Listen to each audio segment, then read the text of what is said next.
Hello, everyone, and welcome back to the CDL podcast channel.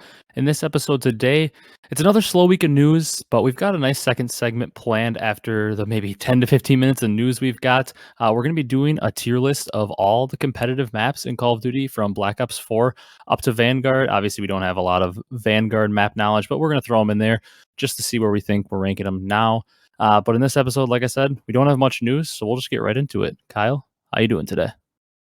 Oh, Ryan, this week's it's been a little bit weird. To be honest, there was a pretty big national news story that happened pretty close Mhm. to my home here in Michigan. Pretty sure I don't need to elaborate on what it was. No. It's been pretty much all over the news, but yeah, just kind of stuff happening near here. It's kind of been weird, just like the whole news cycle outside of Call of Duty, obviously, like the actual real world news. Been kind of weird, and combine that with no Call of Duty news or Mhm. nothing happening in the competitive scene. So it's just been like it's hard. It's been hard to take your eyes off the TV, but at the same time, it's like you just need to unplug.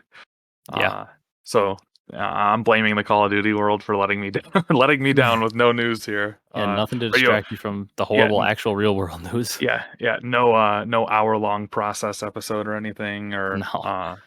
So yeah, but I've personally been good. I'm ready to dive into this episode here. Yeah, like we said, we don't have a lot of news, but if you enjoy this one, it's gonna be a little different episode. And if you're an audio listener, you might want to come over and check out the YouTube.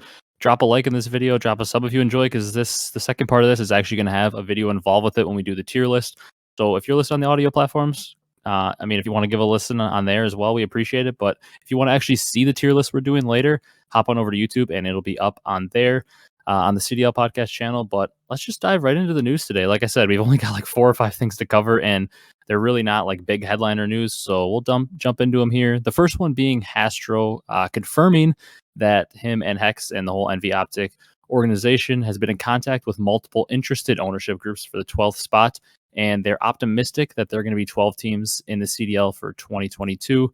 Obviously, I don't really think you can find a negative for this.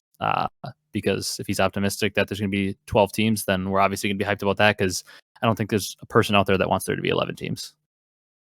Yeah, for real. I'm just hoping that more so just that that they're able to sell this and they're able to sign a team, and that that we actually get some news on when we're gonna have events or what the details are gonna be. I'm sure if we're gonna have lands that people are gonna want to make travel plans and Mm-hmm. hopefully that they're going to be allowing fans. We're still kind of iffy on that, maybe. But seeing as how successful Major Five and Champs were, as far as hype and fan attendance and everything, yeah, I think they have a lot to look forward to, and but that all starts with getting an even number of teams in Yeah. in the godforsaken league. So Tough to make a you know bracket with 11 teams. Yeah, somebody gets we'll just give Faze a bye to the winners finals or something. Like Yeah. how is that working? He's probably going to make it Um, there anyways. right. So hopefully we get some kind of announcement soon.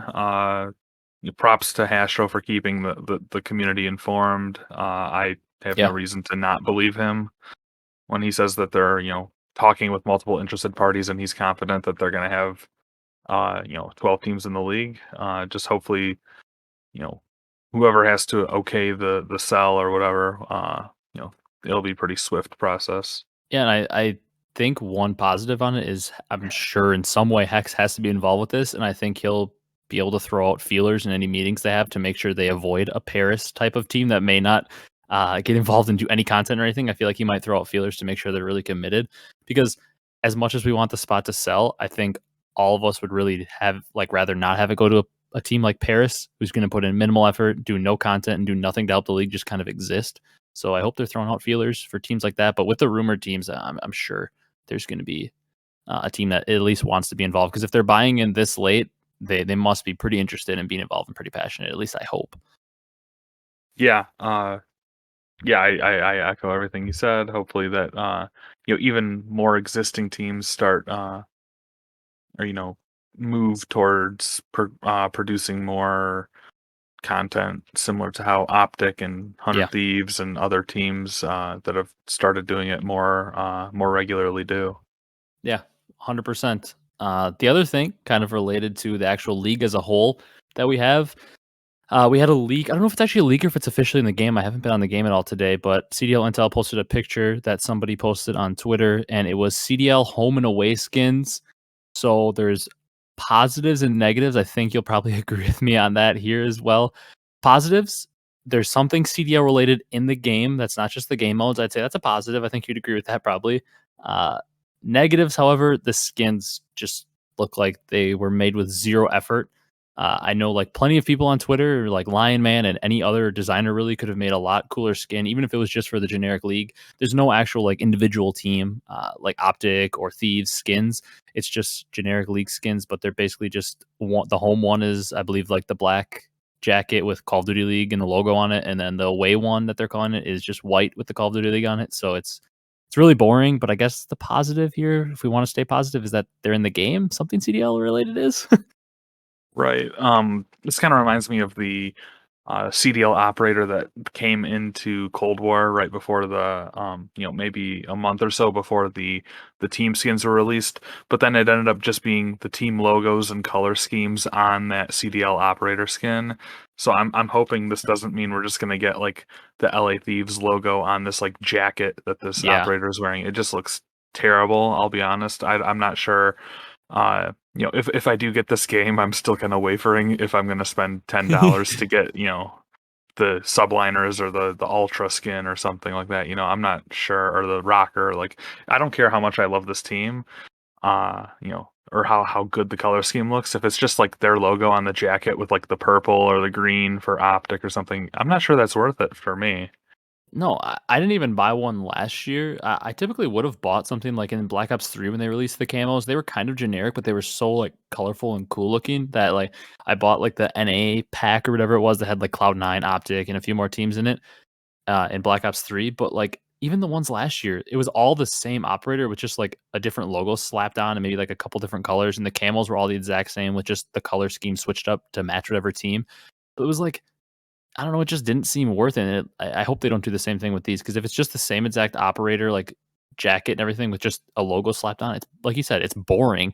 I wish they would have like a designer at each team, like work with somebody to make like something unique so it's not all the same. So like when I go to buy it, I mean, I don't really have like a team that I ride or die for. It's not like I'm gonna buy that one. I might just buy based on like the coolest design. So like if everybody could design their own and like put some interesting flair on it that has to deal with their team, like that would actually make it a lot more interesting and make me want to buy them. But if they just release generic ones like this, slap a logo on, like you said, doesn't really intrigue me to buy it.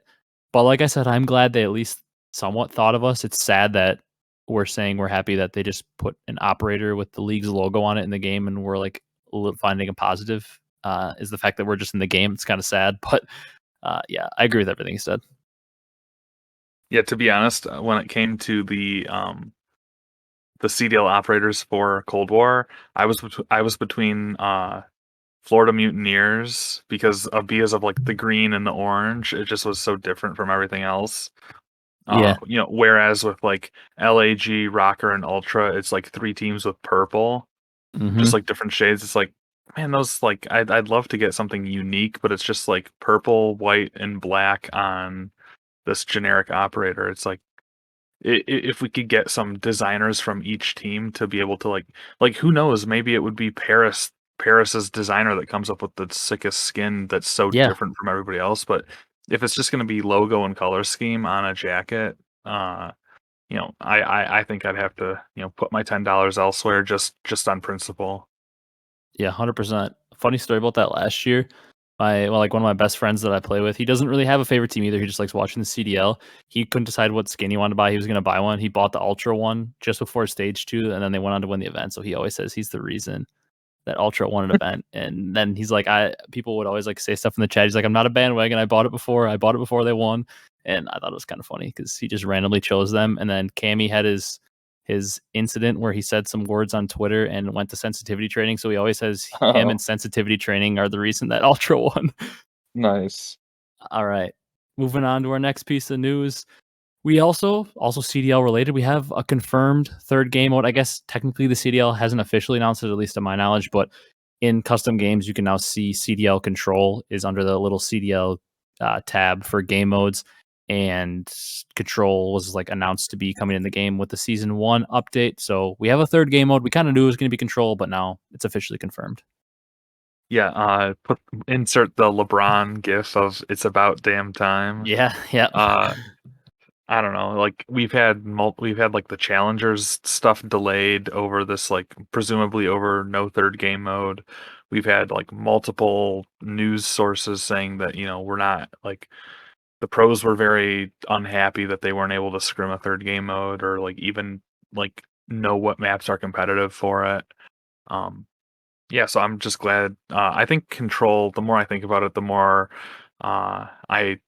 I like the idea of it. It's just gotta play well, like, there's certain, like last year they were like, "Oh, should we add the 20 seconds per tick of progress?" Or I think it was 20 seconds, wasn't it, that they were, like, proposing to add per tick? Yeah, yeah, it And was then something like and that. then and then they were like, "Oh, should we expand the capture zones?" Or, like, so then I think they ended up putting, like, on Garrison, they put it up on the platform by Green. Mhm. Uh, just like, I don't know, just like, I hope it launches well with, like, they don't have to tinker with it too much because that'll just, like, further make people upset. And I think Yeah. they just need to, like, they need to streamline this big time.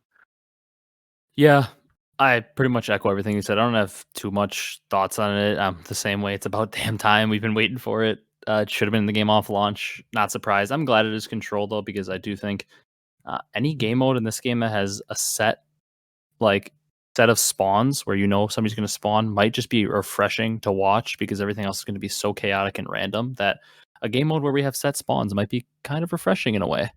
But we can move on to the next thing if you don't. I mean, we've Yeah. harped on the control thing for a while in other podcasts.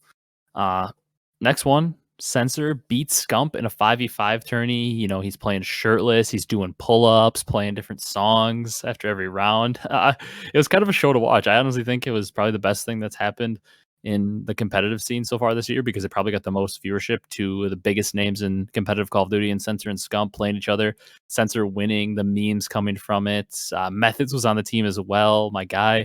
Uh, I saw, like, Censor said he won more money in like this tournament than he did in any of his other ones, because it was 16K a player. That's a pretty good chunk of change. I saw that Holly Barlow, Damon's wife, posted that she has like more earnings in this game. Like, it was like a picture of the highest earners in Vanguard, and she has more earnings than Simp on this game. So that was kind of funny. Obviously, she's just taking like a fun shot and be like, "Hey, I'm a higher earner than Damon in this game," and I thought that was funny. But yeah, Censor wins. Holly has more earnings this year than Simp. All is right in the world.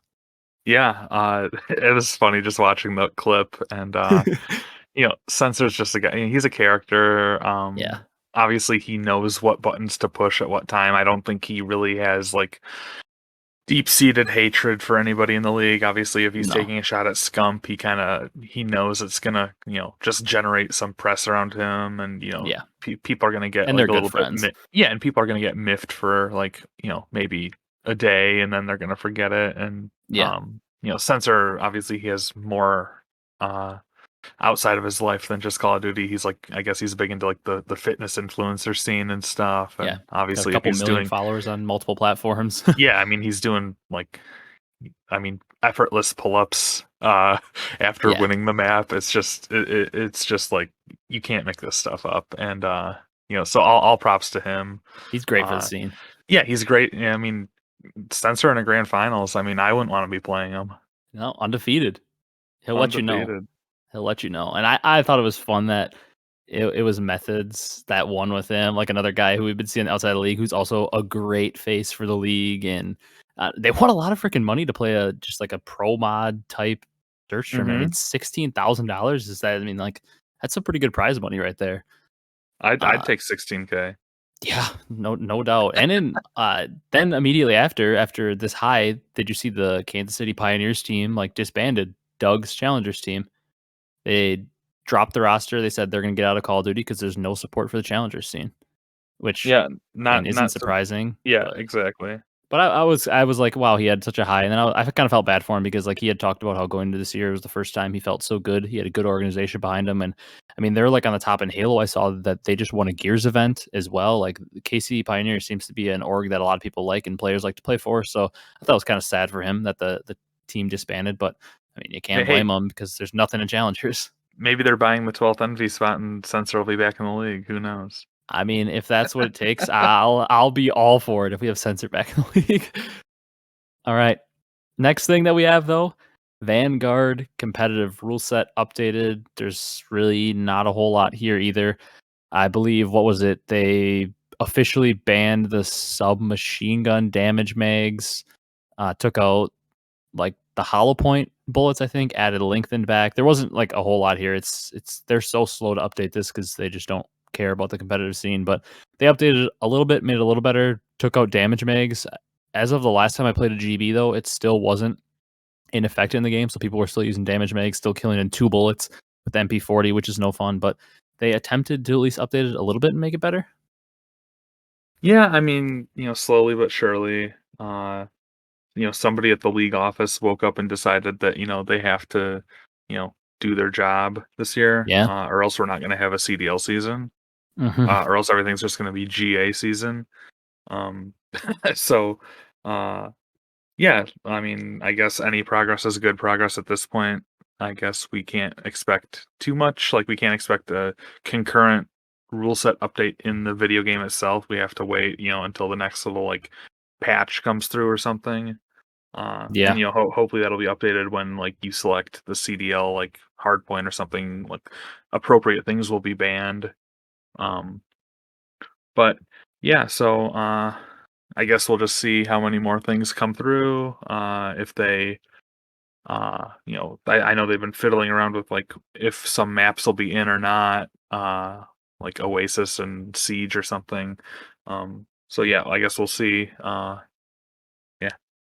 Yeah, kind of go along with this, the Challengers Cup was pushed back a week to, you would think, leave room for the third game mode, and the Scouting Series is not coming back. No surprise here because I think the Scouting Series is a great idea with a lot of potential, but as we've seen, they literally don't care about the Challengers scene, so having the Scouting Series again means they actually have to do work and support the Challenger scene, so they're not for that.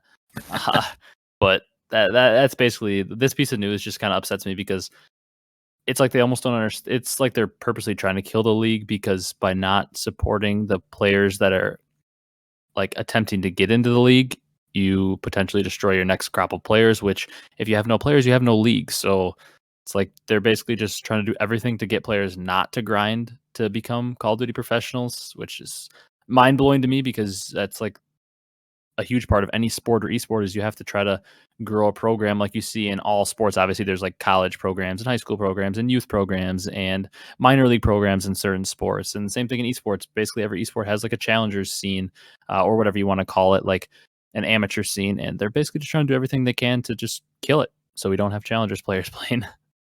Yeah, I don't really know what to say about this. Yeah, just like you would hope that with franchising they would have had an idea of what they wanted to do for their like developmental league, I guess you could say, or like Mhm. they call it challengers. And uh I mean sometimes they have it like they have these tournaments going on concurrently with like the CDL. It's like, well, what are you trying to do with viewership? Like Yeah. uh just kind of it's just confusing to me as like a newer person to the scene, I guess.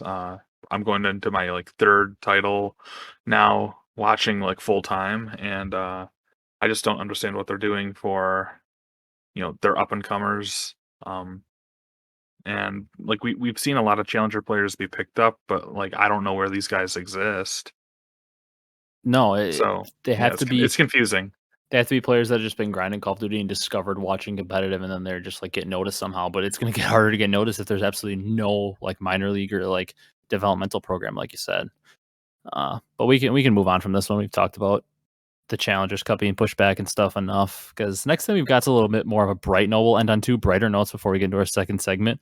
Scump was featured on the 30 under 30 gamers in Forbes. I mean, since there's a gamer section, it's absolutely no surprise that Scump's on there. He's one of the most successful out there in terms of the gaming industry and pro players or content creators, both really. But Scump's on there. Super cool to see. There were a lot of other like gaming personalities and stuff that were in there. No Call of Duty pros, I don't believe. Like I think I saw like Valkyrie was on there, and I think Swag from Faze who plays Warzone. There's probably a lot of people I'm missing. I'm sure like Nick Merckx was on there. I didn't see, but I'm sure he was on there. Oh no, actually he's over 30, so he's not. But Scump was featured on there. Big time for Scump. Obviously not shocking, but the dude just keeps killing it. Yeah, funny enough is that they didn't mention his Call of Duty Champs title. Will they do X They Games? they mentioned that he's a X Games winner, and Yeah. then they mentioned his 100,000 Warzone tournament win. That just, I said bright spot, but that just has me down bad that they mentioned his $100,000 Warzone solo win instead of his world championship. I Yeah, guess well, shows the trends we're going on. well, it also, who sign me up to write for Forbes gamers then, like if maybe they don't have their most in tune person, with the whole, competitive gaming scene writing over there or something, but Yeah. I don't know. Yeah. I mean, it's like they have him in there as a competitive esports player too. And like the pinnacle of that career is winning a world championship in whatever esport you're in. So you'd think that they would include that, but yeah, they're probably not as in tune with it. But last piece of news we have before we get into our map tier list, Nadeshot versus Hecz show match. I don't know how much you watched this. I actually pretty much watched the whole thing, and it was a slaughter. Like the first map, Nadeshot's team blew like a 5-2 lead on Tuscan, and then after that, like the respawns were like so bad that on the map 4 hardpoint, like Crim and Hecz team, they were like, get out of the hill at 249 so they could keep slaying out. That's how bad it was.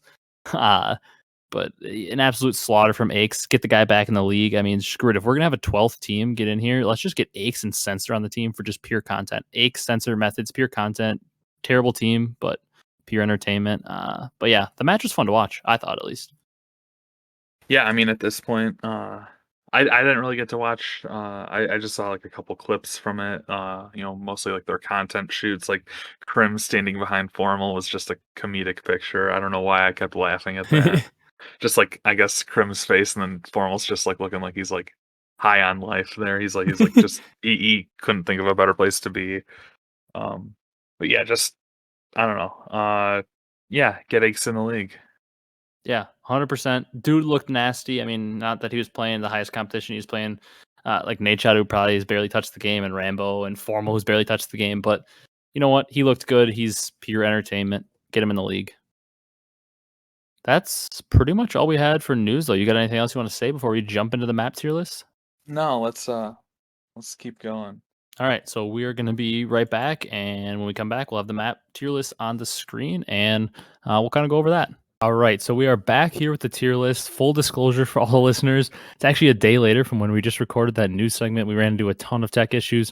It was late at night, so we got it all sorted out. So if you're seeing this now, that means it's all sorted out. We got it all figured out. We're ready to do the tier list. But before we actually get into the tier list, since this was like the first section of the news was recorded on 12/6, December 6th, it's now December 7th, and some bombshell news or rumored news just dropped. So we're going to talk about that really quick before we actually dive into this map's tier list. And I'll let Kyle kind of kick off with that news.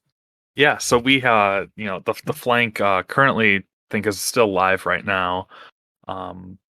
Censor on San's shirt is dropping some major bombshells regarding, you know, I guess a rumor or a leak for the upcoming season and what format might be. So he is currently saying that we might be seeing 4 major lands, only 8 teams at them. Yeah. So the bottom 4 teams presumably would not be invited to these lands, and then in addition to that, we would have champs be on LAN. I don't think that was specified if it would be a cutoff or if all teams would be competing. And then also some kind of an AMS versus pros LAN. And again, that was unclear if it would be like AMS from EU and all the other non-NA regions as well, or just NA. But yeah, just Yeah. a lot of news coming out. Initial reactions.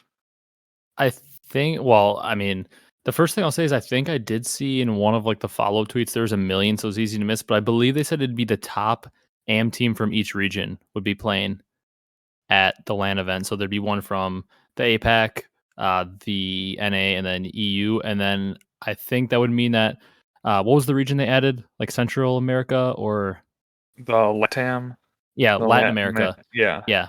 So I would assume that would make four then. They do NA, Latin America, EU, and APAC because they said that each region would be represented. At least I thought I saw that. So that would make sense because then it would make it 16 teams, which would be really exciting. That part I'm really excited about.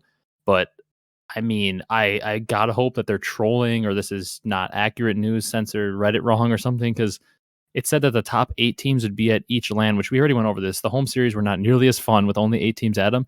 And think about it, like if it's like the same pro point system and we have the top 8 teams go to the first major and then they extend points from there or they like stay on top in the points, what those bottom 4 teams, because like as we've seen in the past 2 years of the CDL, once you kind of hit the bottom 4, it doesn't the teams in that bottom 4 don't usually climb out if it's the same system. And I'm kind of scared that we might just see the same teams at every major, and there might be some teams that don't even attend a major or something. It just format seems like kind of a mess.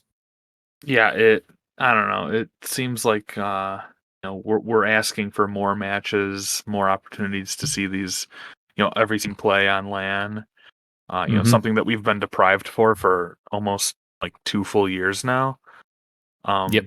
Given that in Modern Warfare we had like 3 or 4 home stands, and then we were forced online, and then we just got back to LAN. For Major 4 was without fans, and then 5 and Champs did have fans at them. But yeah, kind of disappointing to hear that they're going to be allegedly cutting out 4 teams from these lands. Hmm. And it sounds like, I don't know, that maybe we're still going to have some online, league plays for seeding, and that the majors themselves would be on LAN. Uh, just, I don't know. If you're a franchise owner and you might be on that bubble, you have to be kind of upset, you would think. Um, Oh, absolutely. at least if you're invested in your team and like the long term success of your team. Because obviously we know there are teams that just they bought in, they're just fielding a roster, and who knows if they're going to make any effort to be competitive as an organization. But like if you're in that like Seattle area, Hmm. and like you just like you brought in a new coach, you cut your old team, and now you kind of have this like young up and coming team, headed by accuracy. You got to be kind of like hoping this isn't true, but I Yeah, don't know. there's no like we said for a team like Seattle, the or even like a team like London, like these teams that have newer players on their team, like we said, it might be a slow start to the year. Well, there's no room for a slow start anymore if that would be true, because if you start slow and you're in that bottom 4, you don't get to attend the first major, you might put yourself so far behind those other teams. And something else that I thought was kind of funny, like how down bad are you going to be if you're like Paris and you're sitting at the 12 or 11 spot all year if we only have 11 teams and you just don't make it to a single major and then you go to the AM tournament and then you lose to the AM teams? Like, how down bad are you going to be? Because I guess every team would get to attend one LAN if there was that combined amateur one. But imagine a team like Paris or one of those bottom teams goes the entire year without being able to attend a major because they're bottom 4 and then they go to the amateur event and lose to amateur teams. Like, it'd be pretty embarrassing, but I mean, maybe that'll finally wake them up. I don't know though. We don't have Yeah, to and go too much more on this if you don't want to, but because it's just rumors and we hope they're fake. But it sounds like kind of a mess. Apart from, I do like that Challengers LAN. yeah, the only thing is that reportedly it's going to be announced sometime next week. Hmm. So perhaps we'll have be blessed and have it on Monday so we can include it in our next pod. But Yeah, yeah, maybe the public outcry, hopefully it's all mostly negative. So then the powers over at the CDL can be like, whoa, wait, people are not happy. yeah, they don't like this. You know, yeah, and maybe we should listen to the larger voice of our fan base. So Yeah, yeah. yeah. I really hope they do at least something to switch it up. But there's another piece of news. You wanna lead into this one? Yeah, the Slack stuff. Yeah, that we can do that, or we can Yeah. do Ben. Oh yeah, yeah. Well, I guess we'll just touch on Slack. He's I guess he's no longer going to be pursuing the challenger scene. He's going to Yeah. be leaning into Warzone content creation. Just in a long list of ex pros that are moving in that direction. Who Yeah. knows if he'll be back? But it seems, at least from a practical, pragmatic point of view, that this is probably the right thing to do given the state of Oh yeah. challengers. So Yeah, I mean, from a selfish point of view, my selfish point of view is I'm upset about it because he's an all-time great player, and I would love to see him compete in challengers. And he's a decently big personality, so I'd love to see him in the CDL and in challengers. But from just looking at it from an outside perspective, it's the right decision. There doesn't seem to be any support for challengers right now, and Warzone's booming. The new map's about to come out. I'm sure there's going to be a ton of kickoff tournaments for the new map that drops tomorrow when we're recording this.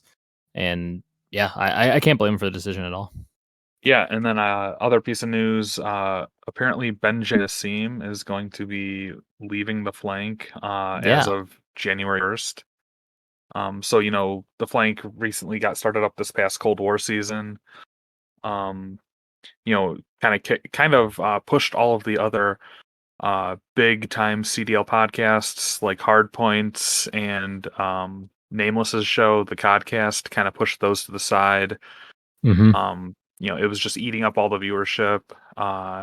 He was able, Zuma and Ben were able to have, real time COD personalities on to talk, live stream on Twitch. Ben, obviously, longtime presence in the Call of Duty esports scene. Had allied had ties with Faze most recently, and I guess he had been also working at um, with Adam Apicella over there. Uh, it's on the tip of my tongue, the name of that esports engine. Sorry, Yeah.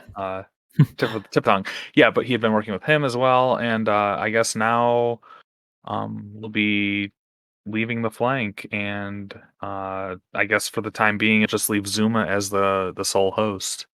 Yeah, it's this is like a I don't really have like a ton to really like say on it or analysis for because obviously it's so new. Like we said, when we hit the record button, this was like not even an hour old news. So there's so much that has to come out about it. And like Zuma put a heart in the comments, and we know that they're very close friends. So it's not like some bad breakup or anything.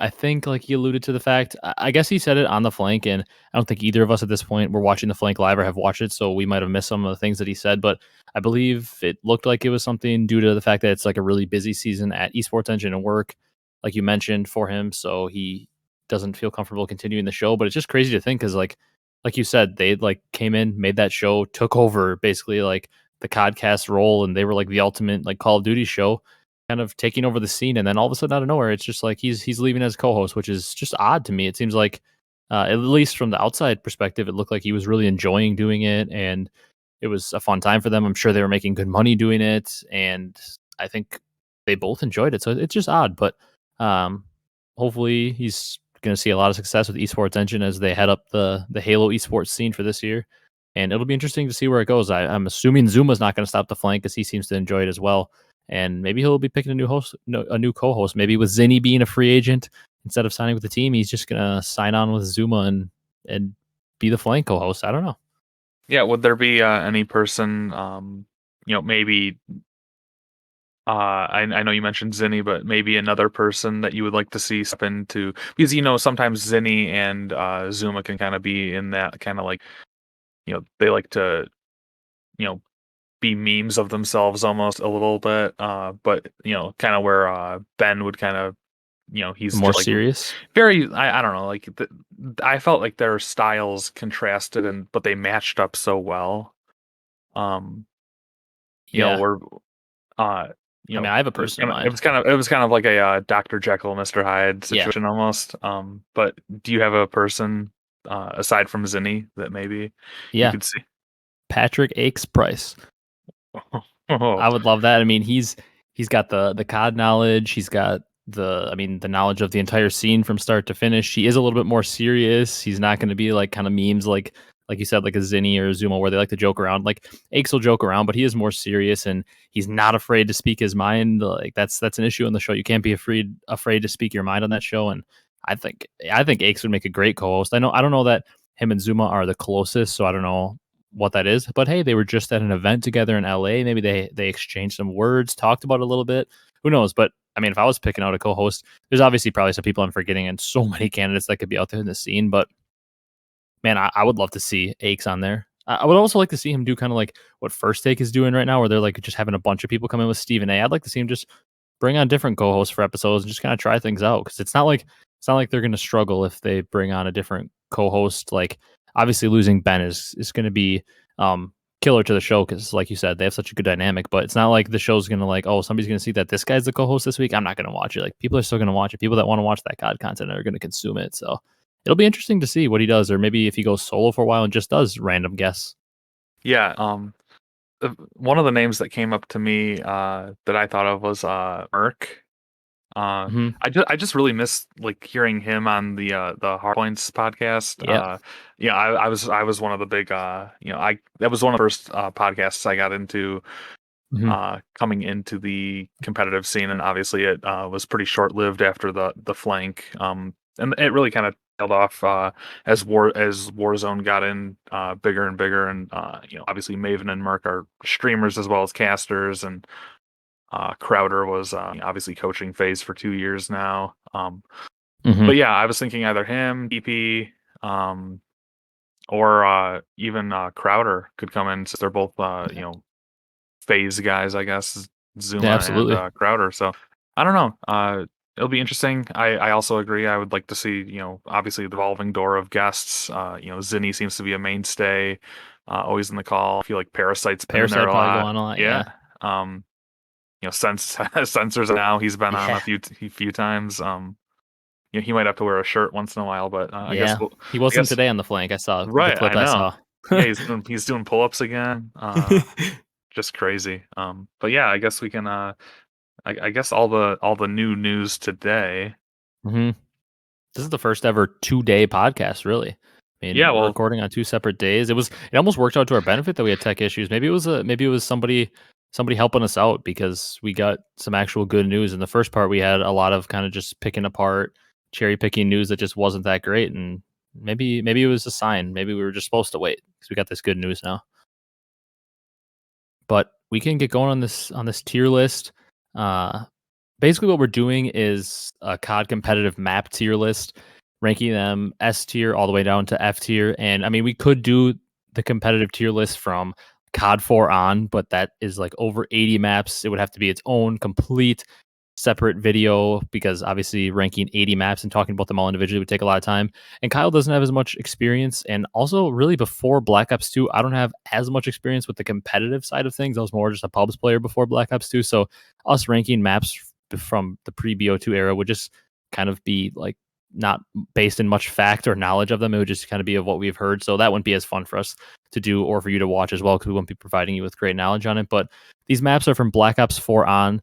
So technically, Kyle really started watching in Modern Warfare, but he has some knowledge of BO4 as well. And then I was obviously a big fan. BO4 arguably being maybe my favorite competitive game. So we're just going to go from BO4 on. We included the Vanguard maps. Obviously, this is very early to rank Vanguard maps. A map that we put in B now might end up being F, or it might go up. Who knows? Because it's so early to tell. But that's what we're going to be doing. And we're going to be ranking them on competitive strictly only, nothing pubs related, because it's too hard to take the two into the same tier list and weigh them. So competitive only, Black Ops 4 through Vanguard, and we can kind of kick it off. I think the maps are kind of in order and they're somewhat sorted by game, so I'm just going to kind of mix it up probably, because we don't want to do like all the maps from each game at once. But I think we'll just start out. Let's start out in Modern Warfare. I see a map that Kyle kind of jokingly said was an S tier map, obviously a joke, but his favorite player loved to play it.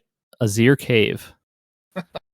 oh gosh. So obviously, Azir Cave competitively was only a hardpoint map. Yeah. So it's pretty easy to judge that. This is tough. Didn't really I didn't really enjoy watching Cave hardpoints. No. It felt like some of the ladder hills were a little bit like numb. I don't know. I'm gonna go ahead and throw in like the D tier. That's where I was thinking. So I was gonna say maybe CD, but if you're saying D, let's go D because that's where I was thinking right away too. And I will say with this, that's something I forgot to mention too. We're kind of factoring in both how it was to watch and how it was to play as well, a little bit of both, because there are some maps that are like super fun to watch and they're absolutely like horrible to play. Like one that comes to mind is like I necessarily did not like playing Loft Peak, and we'll talk about that one later, but I really enjoyed watching it. So you kind of have to weigh those as well. And there's like a lot of maps throughout time. It's going to be tough for me to rank Modern Warfare maps though, because whenever I see one, I just have this just bad taste in my mouth from that game that I did not enjoy. But move on to a different game. I'm just kind of looking down here at the list, just kind of cherry picking them out, and let's go to. Oh yeah, I have 2 pictures for Checkmate down here. I just noticed that, so we'll just move this one to the bottom. But let's do Checkmate next. Get that one out of the way. So we're going to Cold War. I would say this is a better map than Cave to me, at least, but still not a map that I really loved. Mm-hmm.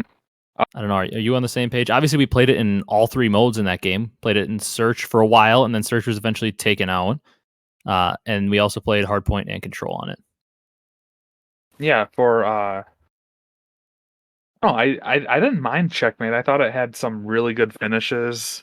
The thing that I just hate about it was, I guess it got taken out towards the end of the year, but I hated playing and watching Search and Destroy on this map.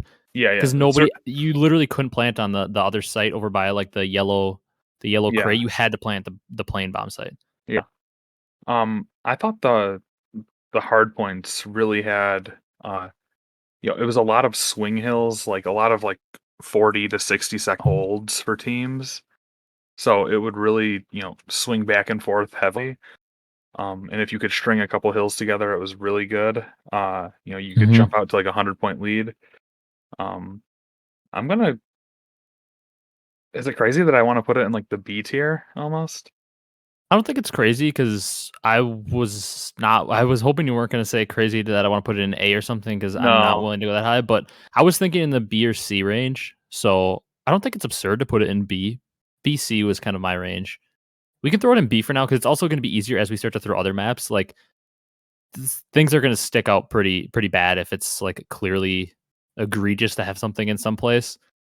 Like I don't think Cave is F tier. I see some maps down here that I think are F tier. But we can move on to our next map. I'm good with putting Checkmate in B. Okay, let's look at a Vanguard map now. These are obviously a little harder to rank because we have so little time on them. But I'm looking down here, and I'm seeing Tuscan. Obviously, you don't have as much playtime on these maps because, like you said, you haven't really touched the game much. You've just been watching. But in my personal opinion, right now, Tuscan is the best search and destroy map I play. I basically only play search and destroy GBs. I haven't played much respawn, to be fair. And honestly, all the respawn maps are kind of bad right now with how spawns are. But in my opinion, at least, I think Tuscan is one of the better maps. It's very A heavy on offense, which kind of sucks because there's really only one way to get to B, and it's either pushing through mid over to B or like pushing around A and wrapping because the B lane is like one single door to get through. So like if somebody just watches that door, you can't sneak through to B. So it is very one-sided, which makes me kind of hesitant. And I know respawn isn't great on the map like it is in all Vanguard maps. So for me, it's a C tier map. I think it's one of the better maps we have in Vanguard right now, though. So that might give you a hint of where a lot of the other maps might go. Yeah. But I think it's C tier unless you have an argument against it. No, I'll go ahead and agree with you. I haven't played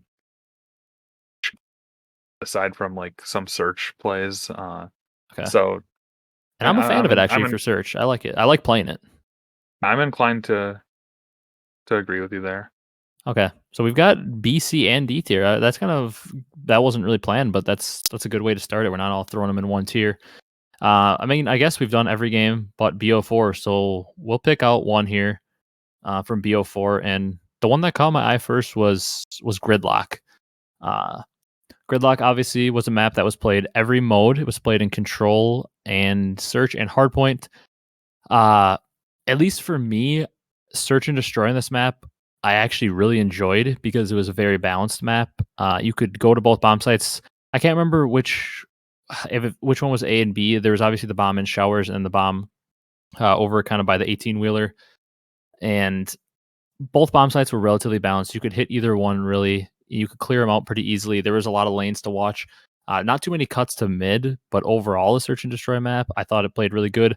I thought hardpoint was pretty good because if you rotated correctly and held spawns well, it was pretty punishing. But also at the same time, it wasn't like you spawned out and had 30-second runs to the hill like some of the maps we saw in Modern Warfare and Vanguard. You can actually like spawn pretty close and break.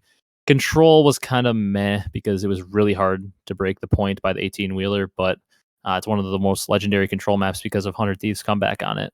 Yeah, Champs. I was about to say. Yeah, they broke that almost impossible hill to break because when you had Octane and Slasher posted up with ICRs back there in the back 18, it was almost impossible to break. But I like the map. In my opinion, it's definitely not the best map from BO4, but I don't think there's any way it can be any lower than B. Yeah, I was gonna say, when you have a map that can fit all 3 game modes, And it wasn't like terrible. It wasn't fantastic in any, but it wasn't terrible either.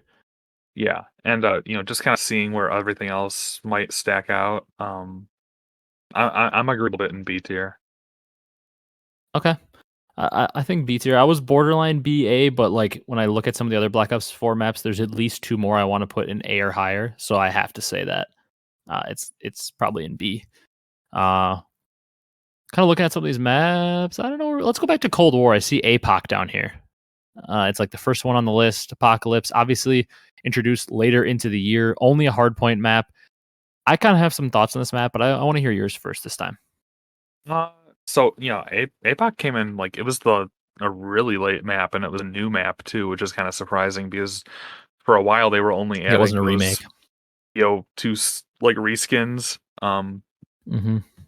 And obviously only played for hardpoint. I didn't really mind playing it myself, like in some like in league play. I didn't mind playing it. I didn't really mind watching it either. It was kind of interesting to see like something new come in. Um, wasn't up. It's not up there with like the other maps in Cold War though. No, I Or agree. some of the other ones, I'm inclined to throw it like middle of C tier. Yeah, we're really on the same page here so far. I agree with that. I was thinking it was actually like when I just think of Apocalypse, I think it's C borderline D tier, but when I look at a map like Cave, I definitely think it's better than that. So I agree with putting it in C tier. I have no problem with that at all. I also think the the spawns, not necessarily the spawns, but some of the hills like P2, how it was like so unbreakable for so long, and then P5 was kind of unbreakable. It's just like pretty much unbreakable hills when you're holding the right spawns makes a map not as entertaining, and that's kind of what it was. Like people would avoid choosing it because if they got the bad side, they almost thought it was impossible to win. And that's that. We'll talk about another map in Modern Warfare that was like that, but that kind of makes a map not fun when you spawn into a side and you feel like you can't win. So I agree. Put APOC in C tier. Next map, looking down here, I see another Vanguard map. It's just catching my eye, and I kind of want to rage about it. So let's do Castle. Castle. Oh man. So So remake from World at War, yeah, which I know is a exactly. game you like. I love World at War Castle. Um, Yeah. this map just has way too much texture going on. I feel like I'm like when I'm watching it, my eyes are overwhelmed with like how much like I don't know. It just I felt like they could have made it so much better. It was one of the fan favorites from World at War. I don't know. I don't want to put this any higher than like the bottom of C tier to D tier. But I'm interested to hear your rage on it. Uh, I guess it's not. I mean, I have a lot. I'm gonna save Rage for this because I have a map from Vanguard that is so much worse. But I actually do agree it's that C D range once again. There's no way I'm putting it higher than C. I understand it's a legendary map and everything from World at War, but in terms of competitive play, hardpoint on this map sucks. It's a competitive map currently. I played it in GBs. It's terrible. There's one hill in like the back left of the defenses spawn, the defense on searches spawn, where you can be holding the hill and there's like not much space behind you. And if you don't have somebody playing the absolute back corner, the other team just spawns right behind you. And I just don't know how it's possible for the other team to spawn behind you there because they shouldn't be able to because it's basically like when you're holding a hill in the back of a map. Like obviously your team's going to spawn in the back and the other team will be spawning out, but they just repeatedly spawn behind you. In search, there's just like you said, there's too much noise on the map. There's too much trees everywhere in the middle that make it impossible to see, and like it creates so much fluky like flanks that can happen. you can pretty much only go to one bomb site because of how many ways there are to hide behind the A site. It's just not a great map in my opinion. I'm willing to go C for now, but this might have to get moved down if we start to stack up the C tier. Unless you want to put it in D, because I won't No, argue with you. we can throw it and see. That's fine with me. Okay. Uh Other maps. Let's go back to Cold War. Kind of, not really, but Cold War, BO2 crossover. I see Express down here. Obviously, only a search and destroy map. In Black Ops 2, we played it a little bit in Hardpoint and CTF, but we're only judging it on Cold War. And we only played it for search. I I'm not actually that big of like. I know this might be a hot take because everybody loves BO2, but I'm really not that big of an Express fan. It's obviously a pretty good map. I'd take it over almost any map we have in Vanguard right now for search, but I don't know. Every time Express came up to watch, people just like spammed that the site. I can't remember. I think it was a site that was over kind of in the lower part of the map by the terminals. They would just spam that site. It was like they would just 4-hit it and the round would be over in 20 seconds. It was just basically TDM, and I don't know. I'm not a huge fan of Express. I think it's obviously C or B tier, but it's not a map that I love by any means, like a lot of the BO2 maps. Yeah, for me, I didn't really. It wasn't my favorite search map to watch. I didn't really enjoy playing it because it seemed like either you just sprint down the ramp and get into a AR fight at range, Hmm. or you just bum rush the ticket booth bomb site, Yep. uh, or you just go through lockers to the train and plant. You just rush plant because you just want to beat the nade spam and everything. So it seemed very like one dimensional in that respect. Like uh, there was really no time to feel out the map, uh, just based on how fast the movement was and how narrow it is. Hmm. I get that back in BO2 you might have had more time because the movement was different. Um, but at the same time, you know, that wasn't terrible. So I can see it falling somewhere in the B or C range. Yeah, I agree. For me, Yeah, I agree. It's definitely B or C. I was looking at it and I don't really like the map that much, and I don't want to bring BO2 into it because I think it did play better in BO2 with timings and everything. But right? when I look at it, I do think it's a tier above like Castle and Tuscan and Apocalypse. So I think I want to put it B tier because I do think it's more on a level with like a Checkmate and a Gridlock. Uh, I don't necessarily think it's on like as low of a level as like Castle right now. Like I'd much rather be playing Express Search than Castle. So I think for that reason, I'd like to put it in B tier if you're good with that. Yeah, that's good with me. All right, let's go to Modern Warfare again. The game that I love so much. I know you've heard me talk about it if you're a listener of this show in the past, especially. Oh boy, there's a couple maps in here that could be towards the bottom. Let's go with one that's maybe a little more controversial because some people would put it up higher. Let's go with Gunrunner. A lot of people would say it's the best map for Modern Warfare competitively.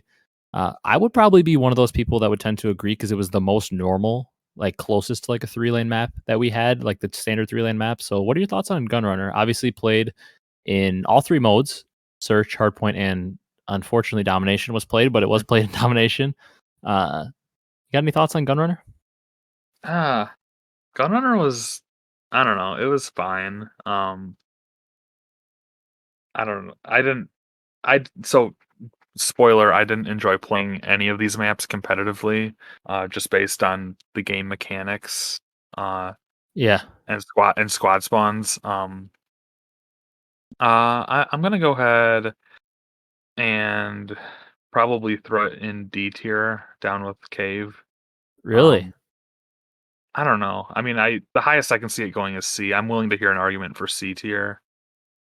Um, I would say, but yeah, I don't know. yeah. I don't know what you think. I would say I'd probably put it in C tier because I think it's the best map for Modern Warfare, and that says what I think about the Modern Warfare maps. Because I think when you look at any other map in Modern Warfare, none of them are even like Call of Duty maps. Because like the one I think of always is Ramaza. If you like run down mid map, I think it was Ramaza I saw the picture of where there are like 29 or something different sight lines you can be seen from if you like run down middle map on Ramaza, and it's like every map is like that. And to me, that's just so dumb because that takes the actual skill out of like learning how to maneuver a map when you have 8,000 sight lines you can be seen from. It's just so random. And I thought Gunrunner was like the one map where it was a little bit more standard, smaller 3 lane.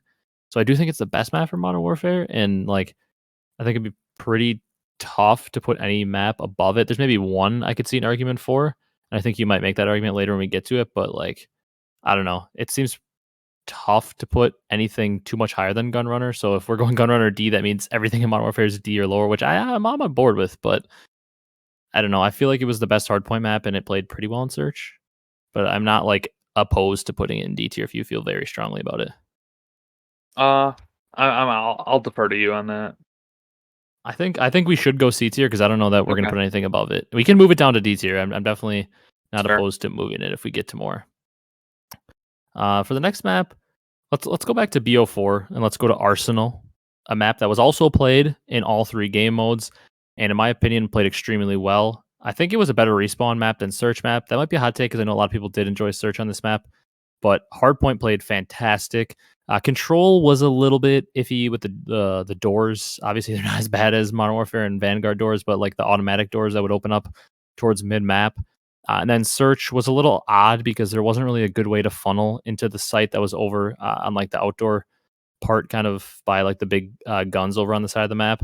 And then over by Jet, that bomb site was a little bit easier to access, but snipers would wreak havoc, as we saw Simp do at Champs on that exact bomb site on Rated's team when he got that like crazy 3 or 4 piece with Miles screaming in the background.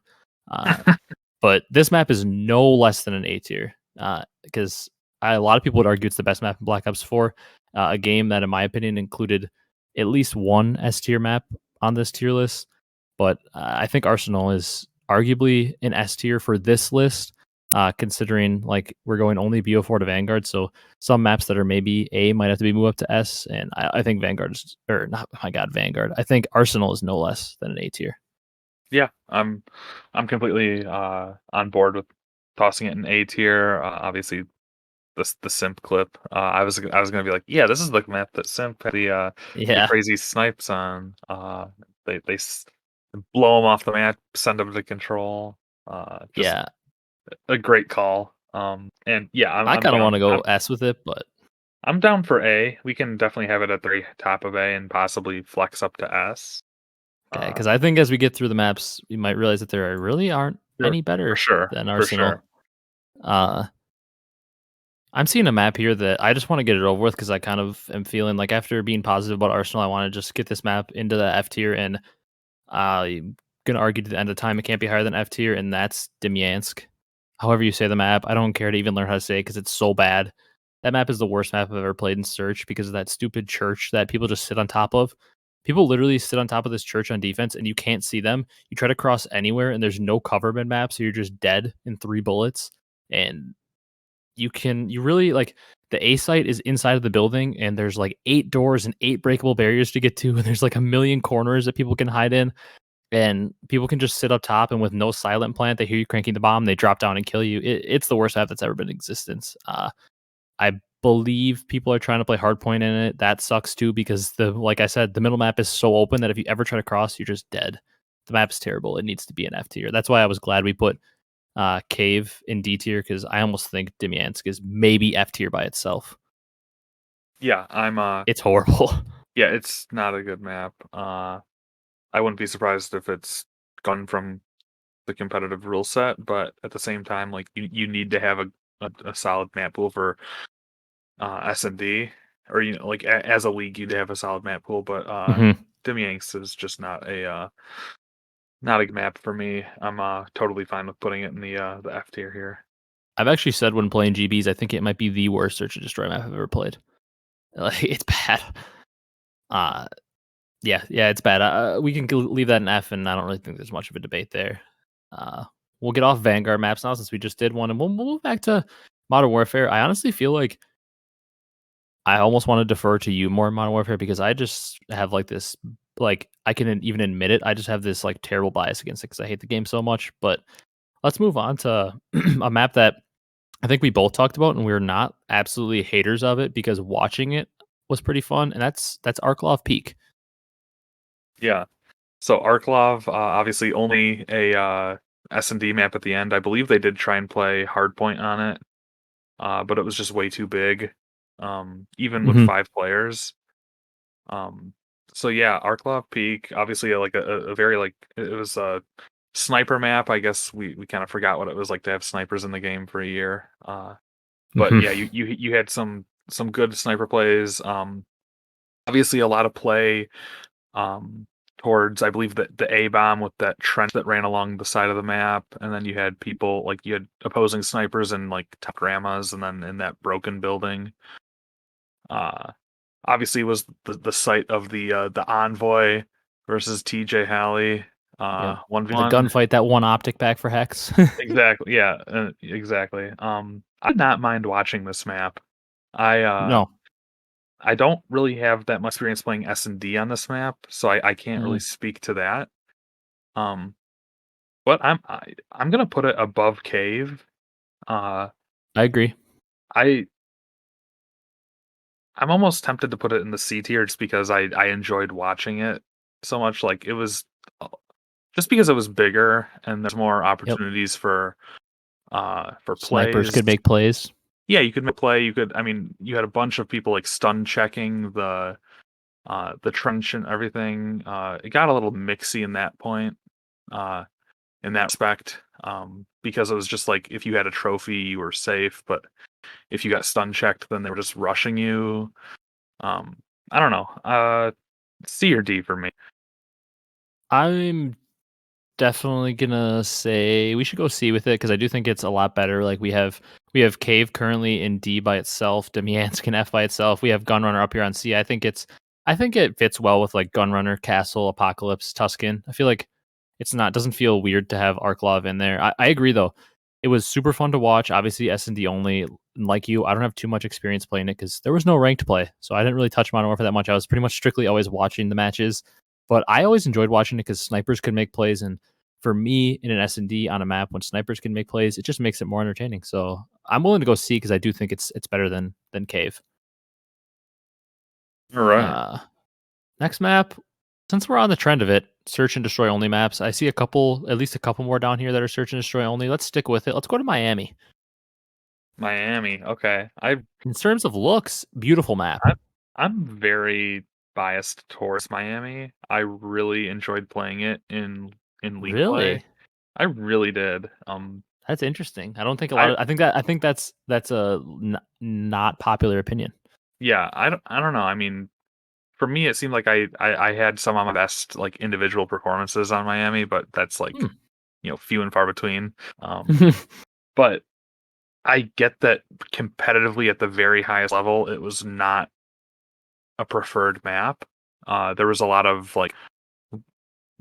vocalization to get it removed or to just like G it. Like people would just agree not to pick Miami. Um, I don't know. I really enjoyed watching it though. Uh, Maybe not as much as the other S&D maps in Cold War Would have been or better as with some of snipers the other allowed. ones.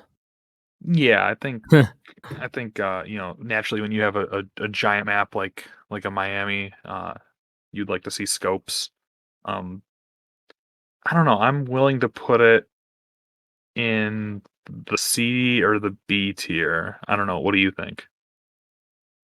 I want to go C, uh, simply because I think that was it. I'm glad that you had that opinion because I don't think it's a popular one. So I think people will really be interested by that because I think most people like would say watching it, playing it, maybe even worse. Uh, and it's interesting. This just shows that there's so many different opinions in the community because I think you would probably be in the minority on that. I don't necessarily like. I feel like the community hates it as a whole. I don't hate it. I have also a good memory on it because I'm pretty sure it was our first game that me and my squad had ever played in league play, and we full sailed the team on it. And like our first league play drops, we play our first game. We were down 5-0 on it. Didn't know what we were doing. Then we won 6 straight rounds. I believe that was like our first or second game on the year of league play. So that's like a good memory on it. And we also sniped because screw it, we weren't following GAs. One of my friends snipes every map in search, so he was sniping. That made it more fun to play and to watch.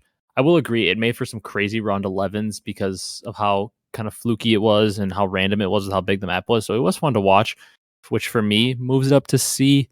I can see the argument for B when you include the watch aspect, but for now I feel like it fits in with C because it's almost the same Yeah. as Peak to me. Not as Yeah. fun to play, but fun to watch. It's kind of that same boat, at least for me, with Loft Okay. Peak. Yeah, I might have had a little bit more fun playing Miami, but I'm happy with it in the C tier. Okay. I think that might be a little hot too. I think people might have it in DNF. So I don't know. I'm interested. That's a map I'm really interested to hear. Comment down below your thoughts on Miami. Where would you put it in the list? Because I think there are some people that might be on the boat like you and really liked playing it, might move it up to B. And I think there's some people that would say get that map with Demiansk. Like people hate it. So I'm interested to hear. Comment down below your thoughts on Miami. Uh, Moving on though, after we've had all these terrible maps, we don't have a map up in A besides Arsenal, and no maps in S. Let's go to a map that maybe we could put in S. Let's go to a raid. Get that one out of the way because I think everybody will expect it to be an S, and I really don't have an argument against putting it. It's got to be A at least. I would think it has to be S because obviously when you think of Black Ops 2, anybody's going to put in S. Arguably the greatest competitive map. A lot of people would say, but I would think it has to be A or S for me. I mean, I would think it's got to be S because especially on this specific list, it's unmatched. Since I mean, a lot of you are probably wondering like, how are you not saying S instantly? Because we're only doing this on Cold War, and obviously we didn't have CTF, which was fantastic on raid and BO2. If this was BO2 raid, instantly to the top. But I think it's still S when you compare it to the rest of the maps in this list. Yeah, I would say S. It played in all three modes. I actually thought, at least from a playing aspect, Control was the worst to play on it. I would agree with Um, that. I don't. I think watching it, it was fine to watch Control. I just found myself like frustrated a lot of the times playing Control. I don't hmm know. From When a somebody got that top bedroom control on Yeah, when you were on offense, it was so annoying to have to break it. Yeah. or it's like if you die, if you like, if even if you get like if half your squad gets wiped on contesting ring, like they're gonna just like you might as well just chalk ring and try and defend like Tiki pool. Um, but Hardpoint made a lot of sense on that game. The spawns made sense. Um, S&D played fine. Even albeit it was fast paced. Um, Engagements happened pretty quickly. Especially if you rushed mid. Uh, the map looked incredible too. I won't hear anything but S tier. Just Yeah. based on just based on the rest of the maps that we have to judge, and obviously a couple like at least two maps have to be an S tier. You would think, and I think Raid is totally deserving. Yeah, I would agree. Obviously, like we said, it's maybe a little lower than the BO2 version because the BO2 version might be like the best competitive map that's ever existed. But yeah, no argument here. Got to be S tier. Uh, Kind of on the opposite end of the spectrum, we can maybe go to a map that's a little lower. This might be the map that I have like the least opinion on it because I have no playing reps on it really because it's actually not in the GB variant rotation for Hardpoint. At least if it is, I have never played it. I don't play a lot of GB Hardpoint. I play mostly Search, but Gavatu, I don't remember. I mean, what the exact pronunciation of it is even because I've like really never played it. Don't play it much in pub because I basically play Das House or Shipment all the time. And it's not a search map. It is a hardpoint map, at least for the time. I think people have been scrimming on it. It seems like people don't really love it. Seems like people don't absolutely hate it. Seems like a D tier. Yeah, I don't know. It's just the map. I don't know. There's a lot of like head glitch areas to post up on. Like when you get on the top of the boat, like I think it's like P2 is on the top of the ship, the Mm-hmm. beach ship, and like it's like if you're trying to gun someone off there, like good luck. At least from what I've seen and heard. I would probably say it's like a C or a D tier. And again, we just haven't seen enough of it. Um, and obviously with these squad spawns, it just makes it like that much less enjoyable to play a respawn on. Um, Yeah. so And I'll go ahead. my argument for a map like this is when you're a one-dimensional map and you only play in one game mode, you've got to be damn good at that mode. And it's only a hardpoint map. Uh, and I don't think it's going to play control or search. So I think you've got to be a lot better if you're a single game mode map. And for that reason, I want to go D tier, especially since we only have cave down in D tier. I feel like it fits Yeah, down there. yeah, and personally, I've enjoyed watching. Like, I would rather see an arc of S&D than a Gavudu Yeah. hardpoint. Yep. Like, even though we'd have to be going back to Modern Warfare. Oh yeah, I'd rather see a lot of these. I'd rather see an APOC hardpoint, rather see a Miami search, even a Yeah, gunrunner, anything but Dom. I'd rather see a gunrunner hardpoint or search. But we can't really hold Dom against those too much, just the game mode itself. Uh, let's move on. Let's get another Black Ops 4 map on the board here. I haven't done one in a little bit. I see a couple down here. I see one that maybe we might rate a little lower. Let's do that one. That's Payload. Only an S&D map. Not actually, like, I know a lot of you are gonna probably say I have BO4 bias because of how high I want to put a lot of the maps because I love the game. But in terms of the BO4 competitive maps, this was my least favorite. It's only search and destroy, and I really didn't think search played that great. Now, granted, I'd probably take it over any map we have in Vanguard currently, but it's absolutely no higher than a B tier to me, and I think it's no lower than a C tier. So I'm dancing between those two.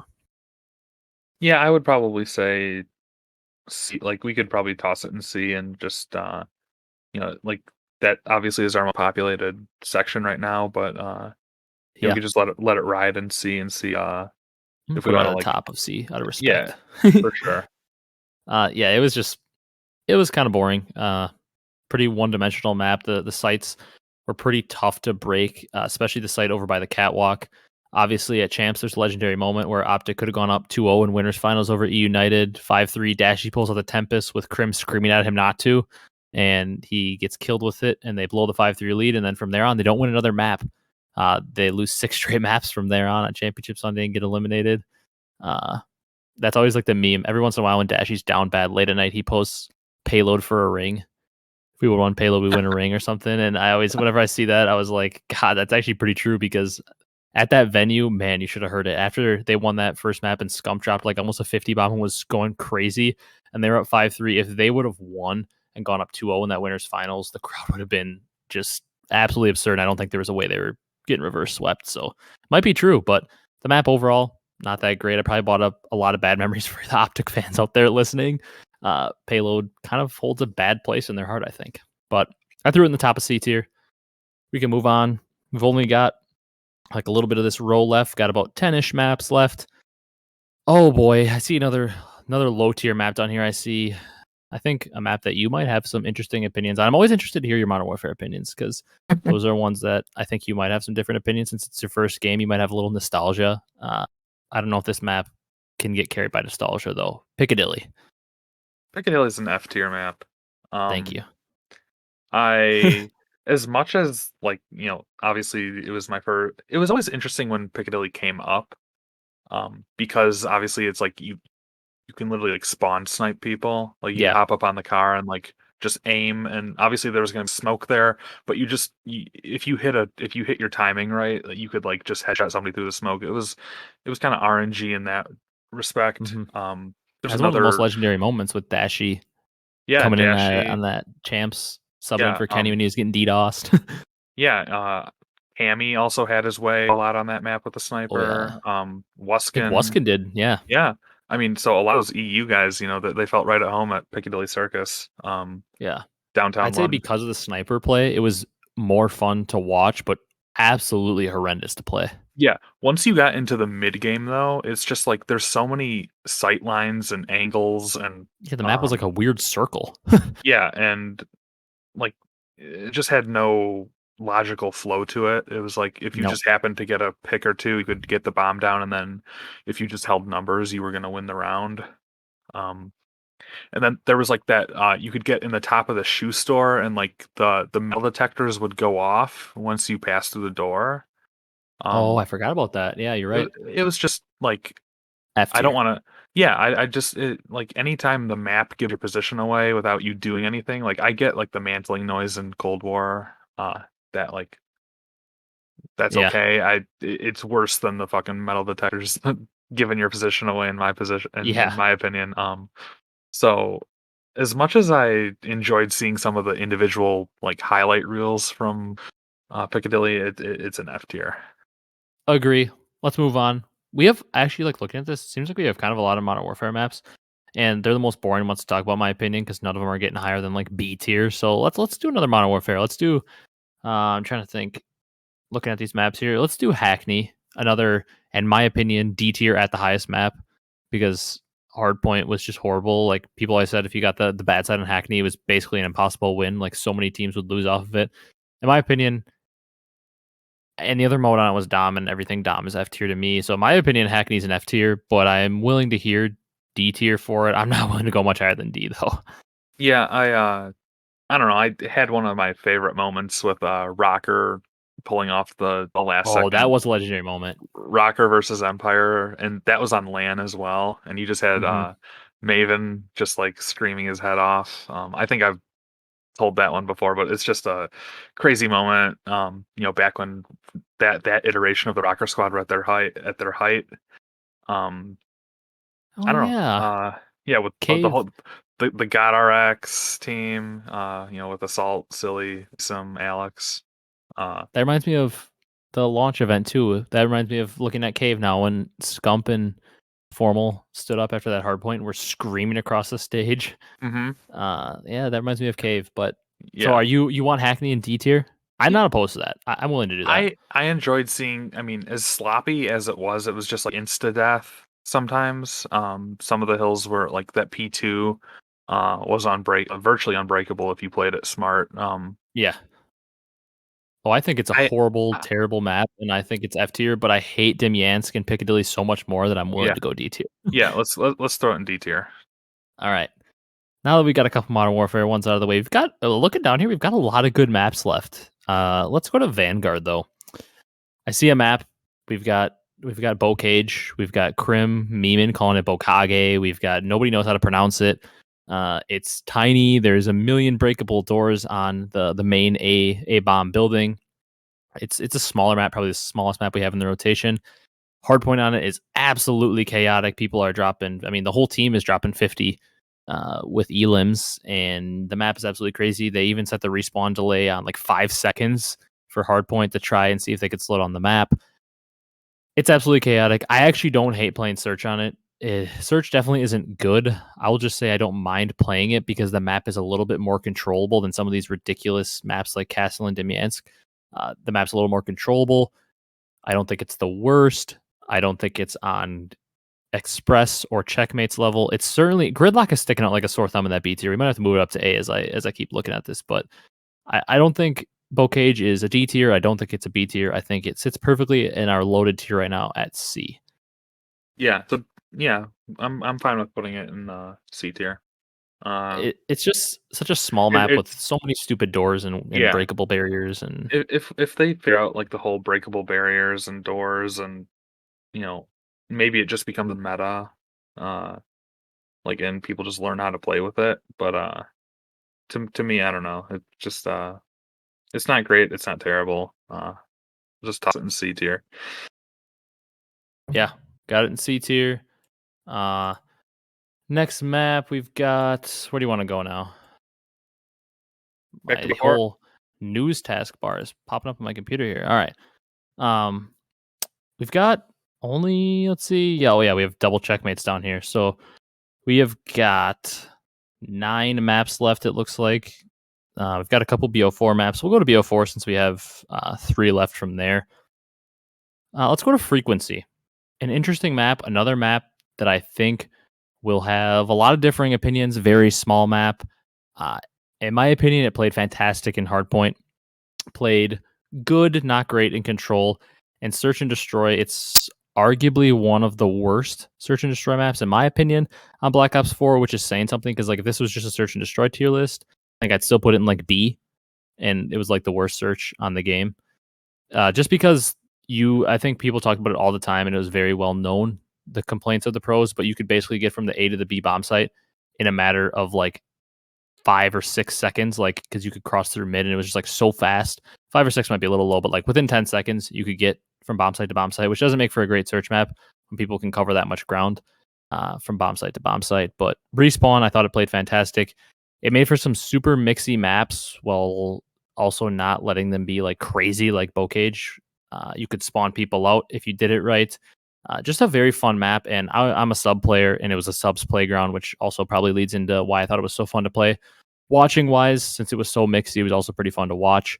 For me, it's an A tier or a B tier map for sure. I'm not willing to go to S because I think there's a couple maps from Black Ops 4 that could be S tier, and I don't think this is one of them. I want to go A, but I'm willing to hear B as well. Yeah, I could hear A tier. This is also isn't this the map where Scump rips Cellium off the heady? Yep. Yeah, yep. Yeah, one of the most iconic moments from In that BO4. that like inner blue room or whatever it was. Yep. He go chow Yeah, them off that heady. yeah. It just kept stim shotting and yeah, just like Yeah. yeah. I'm fine with putting this in A tier. A very versatile map. Um, All three you game know, modes were solid. yeah, it did have some like minor flaws that you could point to, like with the like you said with the distance to cover between bomb sites. Yeah. If you'd like there to be some kind of parity between bomb sites and ability of the defense to react to a surprise plant at one of them or something. Also, yeah. Also, in my opinion, one of the most absolutely legendary moments on it, more legendary, arguably. I think the Scump one gets more publicity, which is also legendary because it's Scump. It was a reverse sweep. But Mox, shout out to Mox, just switched to Halo. He had a play in Ring on that map, on that bomb site over there, the same bomb site Scump had his play on, where he was in like a 1v4 and they were up like 5-3 in the map. I think it was against Luminosity, Hunter Thieves. It was a big time team. And it was like to send them to like winners finals or all the way to the finals. And he was in like a 1v4. He dances around ring, avoids three people. They have the bomb planted, and there's like 10 seconds left. And he slide cancels around like three people, rips the guy off the bomb, and then dies, but they don't have time to defuse. And he wins the game for him in like, I believe, a map 5. Legendary moment. I mean, there's so many legendary moments on this map with how small some of the hills were in those little rooms. You could grab slam 4 pieces. Just a legendary map. I think maybe on an all-time tier list, it's more of a B tier map, but I think on this specific tier list, like you said, got to be A. Yeah, I'm fine with putting it in A. All right. I see one map that I want to do from Cold War, Moscow. I don't know how you feel about this map, but to me, I mean, we're talking about legendary moments. I know we've mentioned a lot of Optic moments because those are the ones that got all the hype behind Oh them, yeah. but Mr. Accuracy, the Iceman, I know I've hated on him in the past a little bit, but maybe the most legendary moment from Cold War when he pieces Optic. They all line up and Accuracy gets the 3-piece. Obviously, a legendary moment. Map, however, yeah, it's just not. It's not it for me, really. To be honest with you, watching pretty good, playing it's not it. Yeah, that's fair. I didn't mind watching it. Like lining up for an S&D on that was not enjoyable for me. I actually hated Hardpoint more. Oh, that's I guess we could have a little discussion on that, but I just felt like every time I was playing it, like if we were rushing the Eskies bomb site, it was like you just have to hop into top Eskies, like just pre-firing down, almost because like you just expect someone to be there. Um, I don't know that bomb site seemed like it was like super heavy favored. Mm-hmm. So sometimes like I was playing on a semi-competitive team, and we would just like we'd like double or triple hit B, like just to kind of throw the other team off. Um, yeah, it wasn't terrible. I didn't mind playing hardpoint on it. I was able to pull out another AR, and Mm-hmm. if you wanted to, or you could stick with a sub. Really, everything played. Um, I want to put this in the B tier. I'm good with But B tier. Yeah, I'm good with B tier. I hated Hardpoint on it because I don't know. I'm a person that loved. People are gonna hate this take, I think too, but I'm a person that loved that BO3 style of hitting hills and like you had to rotate, but like breaking hills is more fun. Like when it's so mhm. textbook, it gets kind of boring. And on Moscow, it was like, oh hey, we're on P2. There's 40 seconds left. Let's start our cross map rotation to Oh yeah, P3. yeah, And like I wasn't a fan of that. that wasn't great. Admittedly, I was the person that would go lie on the back steps all the way in the back, and Hey, it's a just like good play. I respect prone rat out. plays. I play like a rat. Yeah, and like back library steps, and Mm-hmm. then I would play towards the back and just like hit the people coming through the bank and stuff. So it was a very cruddy map for me on hardpoint. But yeah, yeah, maybe just that speaks more to the game mechanic of not being able to break hills with as much ease. Um, Yeah. where literally you could either send for the full 60, or you could like get the first 20 and start rotating, and then let the other team Mm-hmm. like kind of fight it out. Yeah, I mean, I- I'm a fan of putting it in B tier. I think it clearly outclasses some of the maps down in C tier, I which agree is with that. I like B tier, and more so the reason. yeah, and relative to the maps, like you said, which I know we keep saying that, and if I don't know if we made that clear, but yeah, relative to the maps on this tier list, because obviously, if we're comparing it to like BO2, BO3, some of the legendary maps, it might move down, but we're only saying in comparison to this tier list. So there might be some maps that we throw in S that you're like, that's not an S tier map, but it's only in comparison from BO4 on, which is why there's some maps that are gonna go above the rest that maybe you don't think deserve it. I'm gonna be honest. Looking at this, I'm excited to talk about some of these maps, but I'm not excited to talk about either Modern Warfare map. So I want to get them out of the way. Let's do Ramaza. Ramaza is I'm gonna put it in a tier and just see what you have it's to say about it, and I'll see if it's you agree with it. it's between D and F for me. Okay, I threw it in Um, D. I'm yeah, not opposed to F. I'm not anything with Modern Warfare. I'm not opposed to F. If I had my way, they might all be in F tier. I did not enjoy playing Hardpoint on this map. I did not enjoy playing Search on this map. Uh, I don't believe it was a domination map. No, I don't For think so. competitive, no. Um, Watching it, I don't know. It was just It's again where, like you said, there's so many sight lines. Like you have to be undercover like almost all time, or else you're just getting shot from a different angle that you're not watching. yeah, Um, it's where Empire won their ring, their final yeah, map. About the only yeah. iconic moment I would think. Also, I'm pretty sure Krim had like an 18 piece in smoke on that like long tunnel hill to win a Mhm. map once. Yeah, But that hill sucked yeah. because like you had the sandbag heady at the top, and Hmm. literally like you just throw smokes and then like you just like prone out and contest from like a small corner or something.